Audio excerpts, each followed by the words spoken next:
um, a user 4811.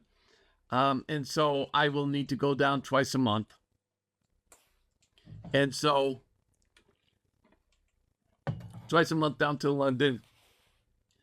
And so what I've seen with kind of the remote working, hey Nanya, with remote working in kind of like the contract management, public sector, charity sector where I work. Hey, it's Ines, thank you for joining. What I do find is there has been a real big push back, and I don't know. Hey, good to see you, network. Q. What I am really saying is that there's a push, and for me, I just don't totally understand it, because what I can do in the office is absolutely exactly, I can do remotely. The only difference is, and it is a small difference, is when I'm in the office, I'm able to maybe get things solved a little bit quicker. And so I'm always open to it, because it does make a bit easier to get some questions answered, to meet with people. And what may take you a couple days back and forth emailing, you can do like sometimes in a water cooler conversation and have a few moments, and it's taken care of. So I can always, understand that, and I can grasp that. However, what I do struggle with is like with my last role. In my last role, we had a requirement. We had to be in the office once a week, which is, fine, giant dandy, Jim Candy type of thing, really happy to do it. No problem. Like I said, it's a way not to feel, isolated. And like I said, you do get a chance to, get some questions answered. But the issue is, the issue really becomes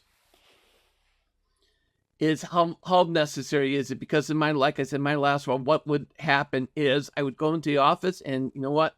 Guess what? I would be the only one in. So really, I really started to see started to get a bit jaded on remote working in that sense, because, why should I be going in? Why should I be going in to the office, and then all of a sudden, no one's around? What is the point?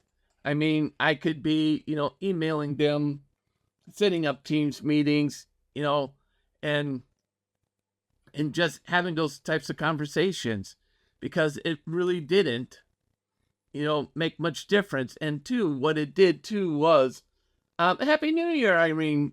Good to see you, and thank you for joining.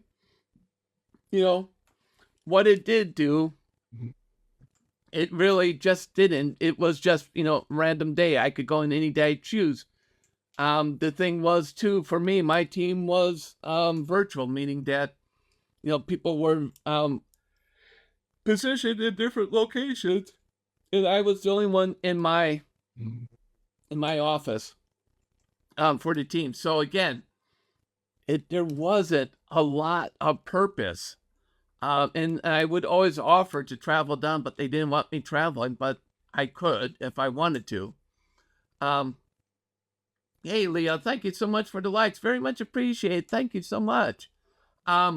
And so I would just travel down, and make that offer, but no one would want me traveling down. So it really, I guess, for a lack of a better word, in summary, I really felt kind of jaded with remote working, because it was, to me, it was in my last role before I start this one. So it was really kind of a jaded type of thing, because I would show up, and a lot of times nobody else would be in.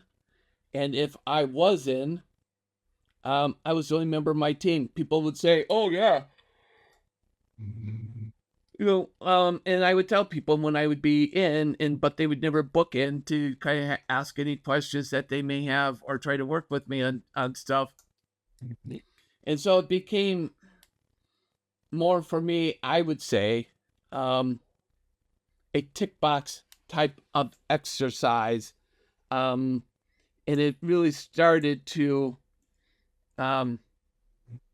become a tick box exercise. It's just started for me to be pointless. It was a pointless exercise just to say, you know what, I booked a room. They could monitor me on the room check-in thing, and that's all. And it never was really productive to me. I just felt like it was really a waste of my time to be in. So, and that's a little bit in contrast to other times when I